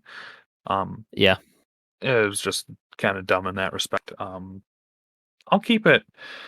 I think it's better than Piccadilly. I can put it in D tier. That's fine with me. Yeah. I would agree. I want to go in D tier because I just look at the two maps that we have in F in Piccadilly and Demyansk and I'm disgusted. And I see Ramaza and I'm really upset, but I'm not absolutely like just completely disgusted. So I'm willing to go D tier with it. And then our last Modern Warfare map, St. Petrograd, searching all three modes, right? Yeah. Yeah. It's the map, the legendary, maybe the most legendary map, or the most legendary moment from this map is seven. Seven, Doug. That's all you got. Seven. Formal screaming seven at Doug. That might be the most legendary moment. Uh, when Doug dropped his famous 7 kills. But I don't know. Another map. I know I sound like a Modern Warfare hater, which I am. I'm admittedly am, but this is C at the highest. D tier more is where I lean. But I want to hear what you have to say because I think you offer more valuable opinions on Modern Warfare than I do, to be honest. Yeah. I didn't enjoy playing Hardpoint on this at all. I didn't enjoy watching Hardpoint because it didn't look like it didn't have any reasonable like it just didn't look fair. Like I No, don't know. Like some of the hills sucked. A lot of the hills sucked on this map actually. Search it's and D tier. Destroy. Yeah, Search and Destroy was okay. Like if you could survive the initial smoke and cross over to it might have been the A bomb by the courtyard. Mhm. Uh yeah, and then obviously you had the B bomb all like virtually all the way back in the defense spawn. Uh I don't know. It was okay. Zinni clutched up, won the Ultra, their home series on that map too, over Faze, Yeah, if he you did. recall. And then Maven doused Mhm. himself Yep. in fake Legendary moment. in fake maple syrup. Yeah. Obviously, So I'm a big Zinni and Cammy fan, so I was hyped at that. Yep. yeah, I'll put it in D tier. That's fine with me. Yeah, and now we're done with Modern Warfare. Thank God. We have 5 maps left. One of my favorite search and destroy maps from Vanguard, 2 Cold War, and 2 BO4 maps. Let's do the Vanguard one and let's get to because I think the other 4 are very interesting maps that are all B or higher. So I think it'll be interesting to see where we kind of divide those out and see if we move anything up in those upper tiers. But we got Berlin. In my opinion, one of the best search maps. I think it's being played in Hardpoint, and I don't think Hardpoint's absolutely awful. It's like a C or D tier Hardpoint, which for Vanguard is pretty high. Uh, I think it's like a maybe a B or a C tier search and destroy map. I actually really like it because it's one of the more balanced maps. I think at least for my team, we're a lot better at going B. I think B site is pretty good. It's got a clear cross that you can smoke to cross over the site, which brings in strategy, which I love. You can snipe the cross very well. There's a clear mid cross and a B cross to watch. A cross is a little bit more interesting because there's a lot of buildings to go through, which makes it tougher. But bomb sites are pretty balanced. Map is a little big for respawn, so it's worse than hardpoint. But overall, I actually think it's one of the better search maps we have. So I kind of want to go C tier with Berlin. Yeah, I was gonna say, C tier makes a lot of sense. In comparison to some of the other maps that are there. Hmm. Yeah, I think I'm inclined to agree with that. Uh, yeah, like I said, I haven't played it myself. I'm gonna trust your judgment on like what it's actually like to have boots on the ground there to Yeah, spawn in. it's Um, pretty fun. it is one of the bigger maps, like you've said, so maybe it'll have some struggles getting into respawn play. We'll see. Um, Yeah, you know, I uh, mean, my I, main thoughts are it's a B search and destroy and a D hardpoint. That's kind of why I balance it out in yeah, C. yeah. Anytime you have a night map to it, it kind of like you're kind of taking a gamble on it Hmm. playing well. Yeah, I'm happy with it in C tier though. All right, now we've got four maps left. Obviously, if you're watching the video here, there's five down here, but that's when I upload these pictures, I uploaded two checkmate pictures, so there's only four left. In my opinion, you've got three maps you can argue into the S tier. I don't think all three of them go there, but I think you've got three arguments for S tier and one map that you have an argument for A tier. Uh, let's start with honestly probably the easiest one, standoff. Standoff's down there. Are we good to put an S tier and move on? I don't know. Are we? I think it It, almost plays better than Raid hardpoint wise. Obviously, it didn't get played. It only got played in Search, which maybe downgrades it, but I don't know. Search is just fantastic on standoff. The bomb sites are very balanced, uh, and we played hardpoint for a little bit in league play, but the spawns were broken, so it's hard to judge it off that. But hardpoint's so fantastic on the map. It's in my opinion, it's the best competitive map for boots on the ground that's ever existed. So I feel disrespectful putting it not an S tier. yeah, that's fair. I'll agree. Just because like obviously we're not going through every single competitive map. It's just these four games, these four Yeah, titles. So especially relative to these four games, it's S yeah, tier. yeah, I'll agree with S tier then. All right. Got three maps left. One from Cold War. Let's do the Cold War one, and we'll end with two BO4 ones because BO4 makes me happy. Garrison. Interesting one. We played Search on it. I don't really want to judge it much on Search because Search came out like pretty early in the year. They took out Search. Search was horrible on Garrison. Awful. The one bomb site that was like back of like, is that B control that's over on that side? Uh, Hmm. that was over like back behind green. That you literally, I think they had like that stat that like there was like four plants total in there up to the point that it was played. That was horrible. You couldn't go there. Map was awful for Search. Honestly, not a great control map either. But playing wise, I absolutely loved playing hardpoint on this map. I actually enjoyed playing control too because another map that, in my opinion, at least the way I played, I thought it was a subs playground, and I loved playing on it. To me, though, when I look at some of these maps above it, it's not as good, and I put it in B tier for that reason. I was thinking of either B or C. Okay. Um, it was just so narrow that Hmm. that it was always weird. Like that rotation from P2 to P3. It's like, do you? It just made no sense. It was kind of like another Moscow situation. It's like you have to do the most unnatural rotation. You have to just like run straight through the enemy and like try and lock down those like Yeah. back spawns. And then it felt like P4 and P5 on that map were just like they're very dumb. Yeah. I don't Yeah. know, Yeah. like you just had people flying out of top green. P5 is, P5 is just like right near plat. Like they're yeah. both on the main level. Just Yep. Okay. I was trying to uh make sure I wasn't thinking of P4. Yeah. Yeah. it's like P5. if you get P like you almost want to be spawning, like you almost want to have a guy on the catwalk just Yeah. beaming You people want the off other. of the tanks. Yeah. P5 is where you want the people spawning back, which is like Yeah. counterintuitive because typically Yeah. you want to spawn back on a hill. Exactly. Yeah. Yeah. So it was kind of dumb, like in my opinion. I think it has to Control, go B tier though. yeah, control was way better once they once they increased the capture zone to the top of the green plat, Yeah. outside near the satellite dish or whatever. And I didn't playing it myself, in league play or whatever. Like it felt like, but it did feel like it got overplayed in league play. It was just like, okay, we have another Yep. garrison troll or something. It's like, oh man. But Yeah. yeah, I'll put it in B tier. I think I I look I back will on it say, do you fine. want to do revisions after we do these final two maps? Because there is a map in B tier that is sorely Sure. sticking out that I think needs to go to A tier. Okay, that's fine. Uh, we've got two BO4 maps left. I have a hot take on one, and I think I have a pretty consensus take on the other. Let's start with the more consensus take. Hacienda, a map that was played in Hardpoint in Search. I honestly think there's only one negative about this map, and that was P1. P1 was horrible. As a sub, typically on the first hill, you're the one hitting out. You're either kind of hitting a cut, pushing through. If you need to flip spawns right away, you push for that, or you're the person that pushes the hill initially to get those kills on and try to get that initial time. And that was kind of my job. And being in the hill on P1 on this map was a living hell. It's like all the doors that are in Vanguard and breakable barriers. There are so many sight lines from like the upper kind of catwalks that are above you on the fountain when you're on the hill. And that was horrible. But after you got past P1, man, I wish we could have a map as good as Hacienda again. Search and destroy, beautiful. You can go both sites evenly.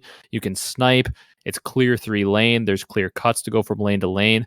Only negative maybe being the water, but as somebody who likes like weird plays and stuff, my sniper would go out in the water with a thermal, go deep water and snipe kids that try to cross. It was beautiful. Hacienda to me is an A tier map, borderline S, especially relative to these maps. I'll go ahead and defer to you. You seem very impassioned about Hacienda. Having never played it myself, I can't speak to that. Um, yeah, it was a fine map to watch competitively too. Didn't really think it was like the As worst. I didn't think it was like Ooh, the very top tier. Um, because there is another map here that we're gonna cover last that I think was the one of the better ones. I But got it was a it was definitely it quiz was for you definitely up after. there. So yeah, I'll go ahead and put it in A tier. That's fine with me. Give Yeah, Arsenal some love. I think um on Hacienda also. That's where I believe the only tournament pro recorded 1v5 was ever happened. The only 1v5 ever in a pro match. Do you know who clutched it? He's not currently in the league anymore. He's a new coach. To give you a hint if you don't know who it is. He was on Oh man, Splice at the time. is it Seattle's guy now? No, he played for Seattle No. last year though. Oh my god, I'm He's Looney. Minnesota's new Looney. coach, Looney. Okay, Yep. Looney. Yeah, yeah, yeah. He's the only guy to ever record 1v5 and it was on that map. In a pro match, at least, only got to record a 1v5, and it was on that map. So a legendary moment it has. Uh, just an absolutely goated map, in my opinion. It's A tier, and relative to these, it might be S tier, but we'll keep it in A because I want to argue that this last map is an S tier map. I know it's going to be a hot take because a lot of people want to put it in. I bet you we're going to get some rage comments on this one because a lot of people want to put this in C tier and B tier because a lot of people didn't like the way that it played. But the map just was built for chaos. And as a viewer and even as a player, I love chaos when it's somewhat controlled chaos, not Vanguard squad spawns chaos where it's uncontrolled, but controlled chaos. That's what Seaside was. And Seaside, I'm just going to throw it an S unless you really want to argue against it. No, But Seaside to watch, I know it was awful sometimes as a player because of how big of comebacks you could give up. But as a viewer, I can't think of anything better than a hardpoint map where a team has a 245 to 150 lead and they blow it as a viewer.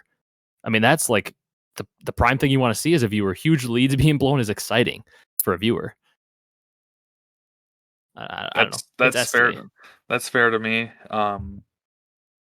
Again, I think I remember seeing like a dashy like 4 piece on this map or something. Like he just like sits back in a corner. Champs, yeah, 5 piece.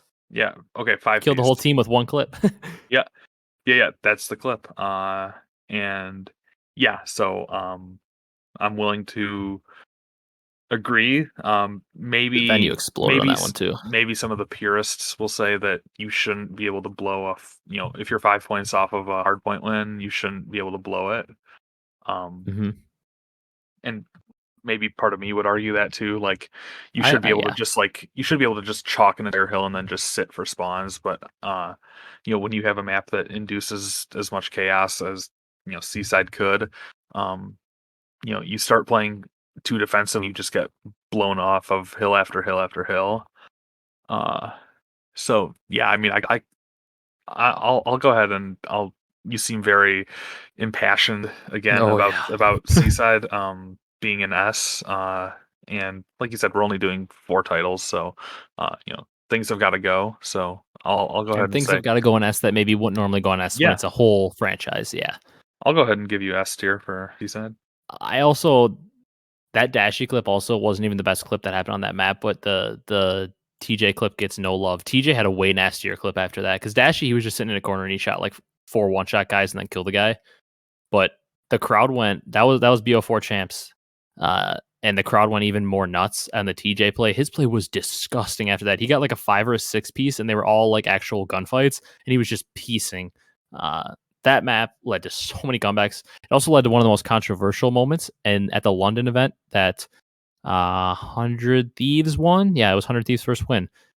There was the moment where Zuma, I think it was Faze versus Luminosity because the whole crowd was on Faze's side because they had Scraps and Zero on the team, and the game glitched and gave the wrong team the win, and it gave Luminosity the win. Like it said that they captured a point when they technically didn't, and Zuma came in and got the final kill, and FaZe should have won. And that's where like all the legendary clips of like people like chanting at that event and like hating on Luminosity, where it's Tommy, where he says like, "What do we think of LG?" and the whole crowd screams shit. It's one of the most legendary clips. Because literally the ref said, okay, even though you won this game, the game said you didn't. So we're going to give the win to the other team. And it was like probably one of the most controversial moments in COD history. Happened on this map in Control, but an absolutely legendary map. Obviously didn't have Search and Destroy, which hurts it. But we have one more map here on this list that's on the list that I think we should move up. I'm okay after seeing we have 3 in S, 3 in A, 5 in B, and then we've got 9 down here in C, 5 in D, and then 2 in F. So it kind of makes a nice little bell curve almost of maps. But I don't know. Gridlock's sticking out like a sore thumb in B, and I think it's almost A. But if you want to keep it with B and move on to our down bad sports moment, I'm good with that too. Um, yeah, I mean Gridlock can go up to A, so we kind of have like Screw it. 3 in S, 3 in A. Is that correct? No, we got 3 in S and 3 in A right now. That's why I'm Yeah. okay with Okay. leaving it because we have. Um. I'll read the list out for the audio listeners here too, just quickly before we Right. move on. Yeah. Yeah. If Yeah. we're Let's done. let's recap here. All right. So we'll start at the bottom. Down in the F tier, we've got Demyansk and Piccadilly, horrible maps. In the D tier, we've got Cave, Gavutu, Hackney Yard, Ramaza, and Petrograd. A lot of Modern Warfare in there. And then in the C tier, we've got Payload, Berlin, Tuscan, Apocalypse, Castle, Loft Peak, Gunrunner, Miami, and Bocage. Then the B tier, we've got Gridlock, Checkmate, Garrison, Express, and Moscow.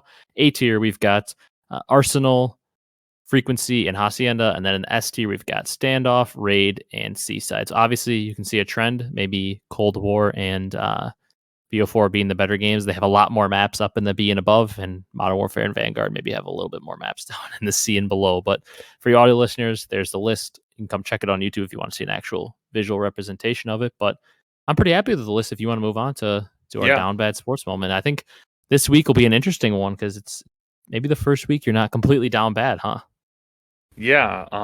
So I guess I'll kick us off here. The Lions, the Detroit NFL football Lions, they won a game against the Minnesota Vikings on a game-winning touchdown as time expired. Jared Goff had 3 touchdowns, surprisingly. Um, beat so my uh my pledge to Dan Campbell remains in place, although I think he's like more so on the outside looking in, if I do have to be honest, with like, does he should he keep his job? Probably not. Um, regardless, I'm willing to continue to give him the benefit of the doubt. So obviously, I'm not too down bad about that. So I will just pivot and say that I'm down bad about Michigan getting snubbed the number one place in the college football playoff rankings. I think that's total horse you know what. Um, you have Alabama and Georgia up in the SEC championship. Alabama wins. They're the third. They're number three. Georgia's number one. So obviously you have a flip flop of what should have happened, and then you have just a total uh leapfrog of Alabama getting in above Michigan at the one seed. Obviously, mostly manufactured just to avoid a repeat of the SEC championship game in the semifinal game that's coming up on New Year's Eve. I would have been more of a proponent of putting Michigan at one, putting Cincinnati at two, and then Alabama 3, Georgia 4. I get that you probably can't have Georgia drop down from 1 to 4 though, just based on things. So I'm I'm kind of down bad. I thought Michigan played their heart out against Ohio State 2 weeks ago, totally annihilated them, and then proceeded to come in. And a lot of my Michigan fan friends saying this is such a trap game, and Michigan just had their way with Iowa. Put up 42 points for number 42 Taitner from Oxford High School. I thought that was just so poetic.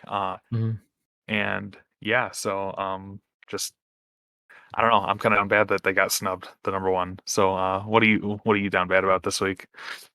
It's been a lot of weeks in a row that I'm just really there's not much to be down bad about in my sports world. Fantasy football leagues are going well. Colts got a shutout win this week. I guess I mean Bucks just celebrated Giannis's birthday. It was his 27th birthday. He scored 27 points in 27 minutes on his 27th birthday. And they released a video that was probably one of the funniest videos. If you're an NBA fan or a Bucks fan, they literally released a 20-minute long YouTube video that is Giannis's funniest moments. The dude is hilarious because he's just such a pure soul. Like, I feel like you don't see that in a lot of athletes nowadays. Like, he just is so happy to be here that he's such a pure soul, and the video is hilarious. So if you're a sports fan or a Bucks fan or just a basketball fan in general, I recommend going to check out that video that the Bucks posted. But really not that much to be down bad about. I guess, what I am down bad about? I think Jonathan Taylor is the NFL MVP, and I saw betting odds come out, and he still wasn't even listed in the top 5. It was still all quarterbacks like Brady, Rodgers, and I think Jonathan Taylor should be the front runner for MVP. He's leading the league in rushing yards by over 500 yards. He is on pace to break LT's single season rushing touchdown record, and he's kind of leading. It's very rare. I think the last time a running back really led a team to the playoffs was Adrian Peterson back in 2012 when he won the MVP. And I think JT deserves some more love, and he's in the national media, at least, he's getting absolutely no love because there's no quarterback that's running with the MVP this year. And I think JT, Jonathan Taylor, from also the University of Wisconsin, state that I'm from, now on my favorite team, the Colts, I think he deserves more MVP love because I think he is absolutely up there in that conversation. And I don't think with the whole Aaron Rodgers controversy that people are going to want to vote for him. So I think he's already jumped him. And the other guy that's up there is Tom Brady. And I'm a Colts fan. So obviously Tom Brady, not my guy. So Jonathan Taylor, get him in the MVP conversation. I'm down bad that they don't have him way up there in the odds. Yeah, one last thing about Jonathan Taylor. I forgot that they had a week 14 bye, and I have if I was to win this week in one of my leagues, I would lock up number 1 seed and have a bye. But now I have to find replacements for Jonathan Taylor and Michael Pittman Jr. So and Jonathan Taylor probably accounts for half your points. Yeah, he's projected for the last few weeks he's been projected for 20 points base. It's holy crap. So, yeah, he's unreal. Another thing I'm down bad about having been replacements for the best running back in the league, the MVP, Jonathan Taylor. Yeah, absolutely. You got anything else to cover before I wrap it up? I think this is a pretty good episode. Yeah, I'm ready to wrap if you are. All right. Obviously, like we said, news was pretty short. Add a little more in this first ever 2-day recording of the podcast because of our tech issues. But benefited us a little bit because we got a little more news in. But the episode ended up being pretty long with the second segment. I think this was a fun second segment to do though, ranking some maps. If you want to see something else like this, maybe ranking some weapons as we kind of are still in a little bit of a slow time before the season really kicks off. Let us know down in the comments if you have any other ideas of some like tier rankings or other ideas on the competitive history you want us to talk about. Drop that down below. Obviously, if you're listening on the audio platforms, we appreciate you, but you could also go check this out on YouTube if you wanted to see the actual visual representation of the list. It's still on the screen right now if you're watching on YouTube. But if you're on YouTube, please be sure to leave a like, comment, and subscribe if you enjoyed. That's going to do it for this one. We'll see you next week with some more news and maybe another kind of tier list or something like this if you guys enjoyed it. If news is still pretty slow, but that's going to do it for this one. We appreciate you guys watching so much. Thanks, everybody, and we'll see you in the next one.